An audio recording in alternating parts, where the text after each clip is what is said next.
Big boss ഒരു sponsor task BB ഹൗസിനുള്ളിൽ കൊടുത്തിട്ടുണ്ടായിരുന്നു. അപ്പൊ അതിൽ മത്സരിക്കുന്നതിന് ഇടയില് ഈ ജിഷിനും അനീഷും തമ്മിലുണ്ടായ തർക്കം, അത് ശരിക്കും പറഞ്ഞാൽ ന്യായം അനീഷിന്റെ ഭാഗത്ത് തന്നെയാണെന്ന കാര്യം വേറൊരു സത്യം. പക്ഷെ അതിനിടയിൽ ജിഷിൻ കാണിച്ച ഒരു ഗുണ്ടായിസം മാതിരിയുള്ള കാര്യം, കാരണം മേത്ത് കയറി തൊട്ട് കഴിഞ്ഞാൽ ഞാൻ എന്തോ കാണിച്ചു തരും, ഞാൻ ചവിട്ടി കൂട്ടും എന്നൊക്കെ പറഞ്ഞുകൊണ്ടുള്ള ഡയലോഗുകൾ ശരിക്കും പറഞ്ഞാൽ അതിൽ യഥാർത്ഥത്തിൽ തെറ്റ് കാണിച്ചത് ജിഷിനാണ്.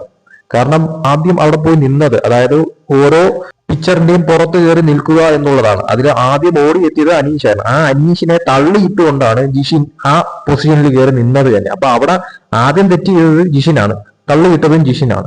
എന്നിട്ട് ആ തറയിൽ നിന്നുകൊണ്ട് അനീഷ് പറയുന്നു ഞാനാണ് ആദ്യം നിന്നത്. എന്നിട്ട് ജിഷിൻ സമ്മതിക്കുന്നില്ല ഞാനാണ് നിന്നത് എന്ന് പറയുന്നത്. വ്യക്തമായിട്ട് നമുക്ക് എപ്പിസോഡ് കണ്ടാൽ മനസ്സിലാവുന്ന കാര്യമാണ്. ആ തറയിലിരിക്കുന്ന അനീഷിനെ ജിഷിൻ കാലുകൊണ്ട് ചവിട്ടുന്ന തരത്തിലൊക്കെ കാണിക്കുന്നുണ്ട്. അപ്പോഴത്തേക്കാണ് അത് വേറൊരു തരത്തിലേക്ക് പോകുമെന്ന് മനസ്സിലായിട്ട് ഷാനവാസ് നടുക്കേറി വന്നതും വിഷയം വഷളാവാതെ നോക്കിയത് തന്നെ.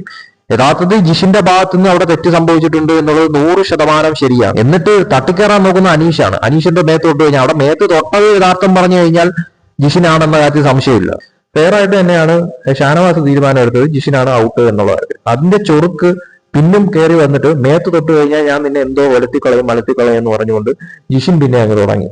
അതിന്റെ ഇടയ്ക്ക് ശരിക്കും പറഞ്ഞാൽ അനീഷിൽ നിന്ന് ഈ മറുപടി പ്രതീക്ഷിച്ചില്ല. കാരണം നീ എന്ത് ചെയ്യുമെന്നാടാ, നീ പോടാ പോടാ പോടാ എന്ന് പറഞ്ഞുകൊണ്ട് അനീഷിന്റെ തിരിച്ചുള്ള റിപ്ലൈ ശരിക്കും പറഞ്ഞ ജിഷിൻ ഒട്ടും പ്രതീക്ഷയില്ല എന്ന് വേണം എടുത്ത് പറയാനായിട്ട്. കാരണം ജിഷിൻ അത് നല്ല രീതിയിൽ കൊണ്ടു.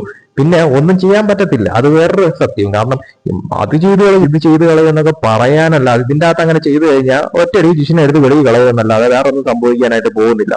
പക്ഷെ അനീഷ് അത് ഡീൽ ചെയ്ത രീതി ശരിക്കും ഞെട്ടിച്ചു എന്ന് തന്നെ എടുത്ത് പറയേണ്ടി വരും. കാരണം ജിഷിൻ വിചാരിച്ച് ജിഷിന്റെ ആ ഡയലോഗ് കേട്ട് അനീഷ് അങ്ങ് പേടിച്ച് മാറി നിൽക്കുമെന്നാണ്. പക്ഷെ കൊടുക്കേണ്ടത് നല്ല രീതിക്ക് ആ സ്പോട്ട് തന്നെ അനീഷ് കൊടുത്തു. കൂടുതൽ BB അപ്ഡേറ്റ്സുമായിട്ട് വീണ്ടും വരാം.